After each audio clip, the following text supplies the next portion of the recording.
2026 সালের ক্লিক ডেতে কত হাজার আবেদন কোন শহরে জমা পড়েছে? শহর ভিত্তিক কোটার বরাদ্দ কত? কোন শহরে কম্পিটিশন সবচেয়ে বেশি? কোথায় কয়েক সেকেন্ডেই হাজার হাজার আবেদন জমা পড়ে গেছে? আর আপনার আবেদনটি কি কোটার মধ্যে আছে? এবং 1 থেকে 3 মিনিটের আবেদন কি স্ট্রং জোনে আছে নাকি রেড জোনে চলে গেছে? আর এই সকল সব প্রশ্নের উত্তর দিব আজকের এই ভিডিওতে। আর আপনি যদি 2026 সালে ইতালি ক্লিক ডেতে আবেদন করে থাকেন তাহলে এই ভিডিওটি আপনার জন্য খুবই গুরুত্বপূর্ণ। চলুন ভিডিওটি শুরু করা যাক। আপনারা জানেন 2026 সালে ইতালি সরকার 1,64,850টি কোটা বরাদ্দ করে। তার মাঝে বরাদ্দকৃত সিজনাল কোটা সবচাইতে বেশি 95,000 এবং নন সিজনাল 46,850 আর caregiver domestic 15,000, skill special permit 5,000 এবং conversion permit student to work 3,000। আর শহর ভিত্তিক এই কোটা কম বেশি করে দেওয়া হয়েছে।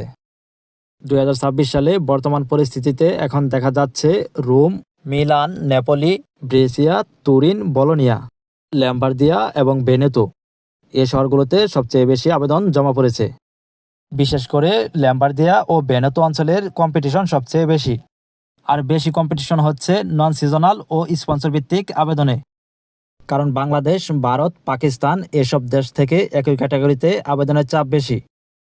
এখন জানবো কোন শহরে কতগুলো কোটা বরাদ্দ ছিল এবং কত হাজার আবেদন জমা হয়েছে। প্রথমে আসি ইতালি রোম শহরকে নিয়ে। ইতালি রোম শহরে কোটা বরাদ্দ ছিল 2250টি, সিজনাল 1285 আর নন সিজনালের জন্য 645।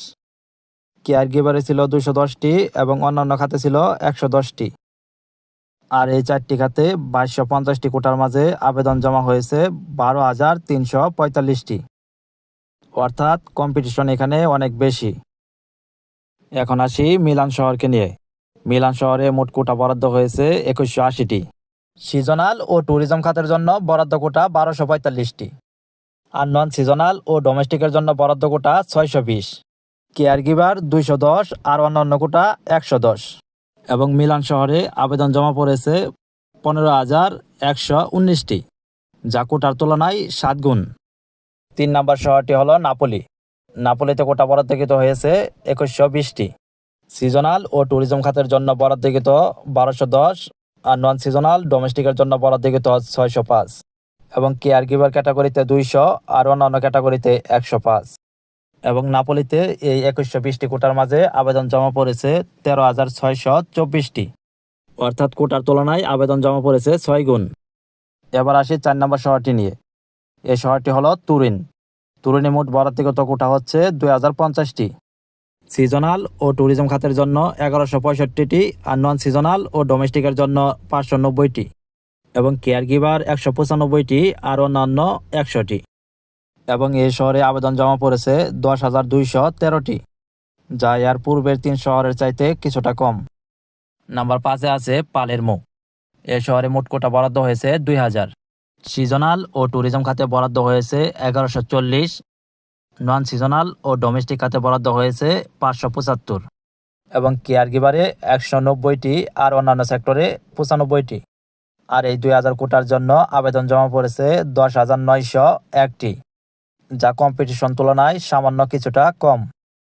লিস্টের 6 নম্বরে থাকা শহরটি হলো জেনুয়া। জেনুয়াতে কোটা বরাদ্দকৃত হয়েছে 1980টি, সিজনাল ও ট্যুরিজম খাতে 1130টি এবং নন সিজনাল ও ডোমেস্টিক খাতে 570টি এবং কেয়ার গিভার 175 ও অন্যান্য ক্যাটাগরিতে 95টি। এবং 1980টি কোটার মধ্যে আবেদন জমা পড়েছে 12,640টি। 7 নম্বর শহরটি হলো বলোনিয়া।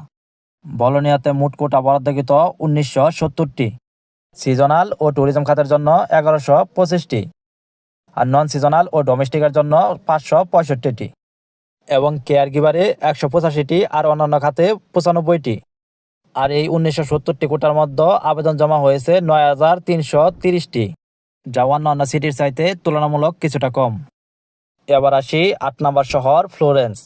এ শহরে কোটা বরাদ্দকৃত হয়েছে 1945টি, কৃষি ও ট্যুরিজম খাতে 1105টি, নন সিজনাল ও ডোমেস্টিক খাতে 560টি এবং কেয়ার গিভারের জন্য 185 আর অন্যান্য সেক্টরগুলোতে 95। আর এই 1900 কোটার জন্য আবেদন জমা পড়েছে 10,831টি। এবার 9 নম্বর শহরটি হলো বারি। এ শহরে কোটা বরাদ্দকৃত ছিল 1950টি, কৃষি ও ট্যুরিজম খাতে 1115টি আর নন সিজনাল ও ডোমেস্টিক খাতে 558টি। 1950টি কোটার জন্য 13,110টি আবেদন জমা পড়ে। লিস্টের 10 নম্বরে থাকা দেশটি হলো ক্যাটানিয়া। এ শহরে মোট কোটা বরাদ্দ ছিল 1940টি।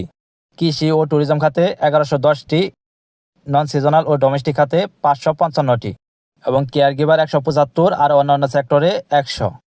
এবং এ শহরে 1940টি কোটার পিছনে আবেদন জমা পড়েছে 8,261টি এবং তুলনামূলক কম্পিটিশন এখানে কিছুটা কম। পরিশেষে একটি কথা, আপনার আবেদন যদি এই 10টি শহরের মধ্যে হয়ে থাকে তাহলে আপনার ক্লিক টাইম কত? আপনার ক্লিক টাইমটি যদি 1 থেকে 2 মিনিটের মধ্যে হয়ে থাকে তাহলে ইনশাল্লাহ খুব শীঘ্রই আপনি পজিটিভ রেজাল্ট পাবেন।